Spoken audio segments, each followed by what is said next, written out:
Hello friends, नमस्कार, प्रणाम। RS coaching centre में आप लोग का स्वागत है। आज क्लास 10 सब्जेक्ट फिजिक्स का इम्पोर्टेंट टॉपिक लाए हैं जो कि परीक्षा की दृष्टि से बहुत बहुत इम्पोर्टेंट है। ठीक है, इसको पढ़ने के बाद आप लोग को एकदम 4 नंबर 5 नंबर 10 नंबर कंप्लीट होगा। ठीक है, और एकदम आसान तरीका से और आसान भाषा में आप लोग को फिजिक्स सिखा देंगे। ठीक है, चलिए देखते हैं कि क्वेश्चन क्या है और समझेंगे कि क्या क्या कैसे प्रक्रिया होता है। ठीक है, तो चलिए देखते हैं। ठीक है, अब देखिए यहाँ पर हमारा क्वेश्चन नंबर पहला क्या है कि प्रकाश के गमन पथ के आधार पर प्रकाश के गमन पथ के आधार पर पदार्थ कितने प्रकार के होते हैं। पदार्थ कितने प्रकार के होते हैं, तो यहाँ पर देखिए क्या दिया है, प्रकाश के गमन पथ के आधार पर पदार्थ कितने प्रकार के होते हैं। तो प्रकाश के गमन पथ के आधार पर पदार्थ 3 प्रकार के होते हैं। कौन कौन 3 प्रकार होता है, तो पहला अगर हम बात करें तो पारदर्शी पदार्थ हो जाएगा। क्या होगा, पारदर्शी पदार्थ। और दूसरा का अगर हम बात करें तो अपारदर्शी पदार्थ होगा। और उसके बाद तीसरा का बात करें तो परभासी पदार्थ होगा। तीसरा का अगर हम बात करें तो क्या होगा, परभासी पदार्थ होगा। ठीक है, पहला हो गया पारदर्शी पदार्थ, दूसरा का क्या हो गया अपारदर्शी पदार्थ, और तीसरा क्या हो गया परभासी पदार्थ हो गया। ठीक है, अब इसके बाद अब पारदर्शी पदार्थ क्या होता है, अपारदर्शी पदार्थ क्या होता है, परभासी पदार्थ क्या होता है, इसके बारे में समझेंगे, एकदम सरल तरीका से समझेंगे। ठीक है, तो देखिए यहाँ पर दिया क्या है, पारदर्शी पदार्थ क्या है। पारदर्शी पदार्थ किसे कहते हैं, तो वैसा पदार्थ जिनसे प्रकाश की किरणें पूर्णतः पार कर जाती है। वैसा पदार्थ जिनसे प्रकाश की किरणें पूर्णतः पार कर जाती है, उसी को हम क्या बोलते हैं, पारदर्शी पदार्थ कहते हैं। जैसे कहने का मतलब कि अगर हम हवा में लाइट मार रहे हैं तो वो हवा को एकदम चीरते हुए पार कर जा रही है, तो हवा क्या हो गया, पारदर्शी पदार्थ हो गया। पानी का अगर हम बात करें तो पानी में भी क्या होती है, प्रकाश प्रवेश कर जाती है, उसको भी हम क्या बोलेंगे, पारदर्शी पदार्थ बोलेंगे। ठीक है, कांच का अगर हम बात करें तो कांच भी हमारा क्या है, पारदर्शी पदार्थ है। शीशा,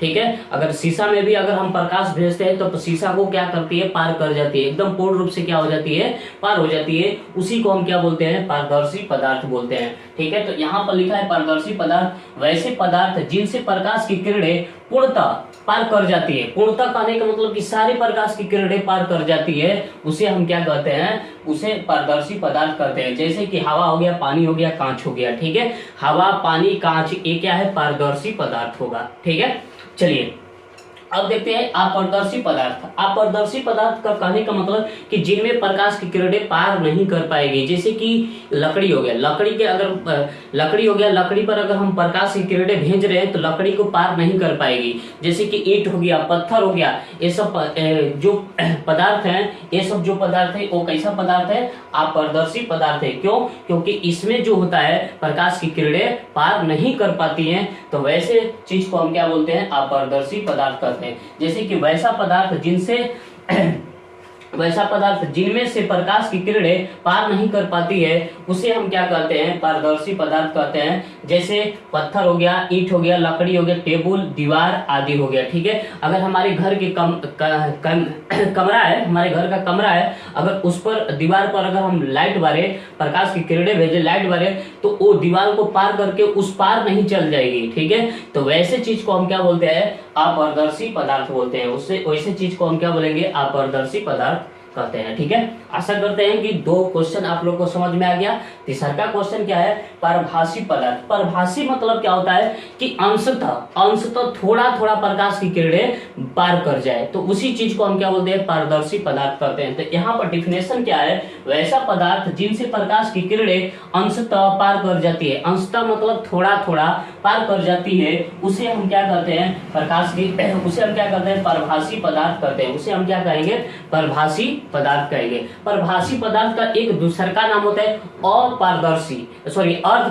क्या होता है, अर्धपारदर्शी। अर्ध मतलब कि थोड़ा थोड़ा। ठीक है, इसका अगर हम बात करें तो ये होता है अर्ध, एक होता है क्या चीज, अर्धपारदर्शी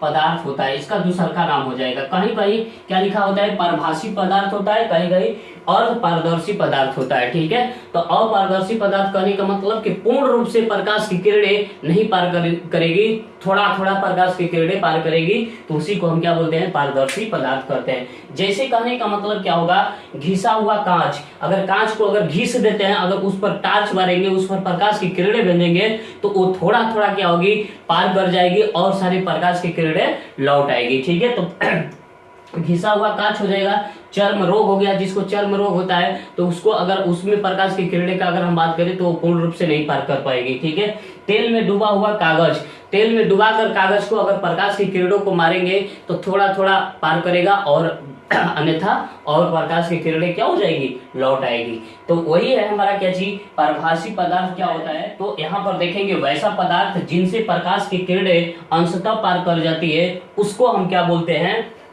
परभासी पदार्थ कहते हैं। जैसे कहने का मतलब कि घिसा हुआ कांच, चर्म रोग, तेल में डूबा हुआ कागज होता है। ठीक है, आशा करते हैं कि ये आप लोग को क्वेश्चन अच्छे से समझ में आ गया है। ठीक है, अगर अच्छे से समझ में आ गया है तो इस वीडियो को लाइक, सब्सक्राइब, कमेंट, शेयर जरूर करना है, क्योंकि ये परीक्षा में सीधे 5 नंबर में एकदम क्वेश्चन पूछता है और इसको एकदम रट लेना है, एकदम पूरा याद कर लेना है। ठीक है, चलिए आशा करते हैं कि आप लोग को ये अच्छा से समझ में आ गया होगा। चलिए, जय हिंद, जय भारत।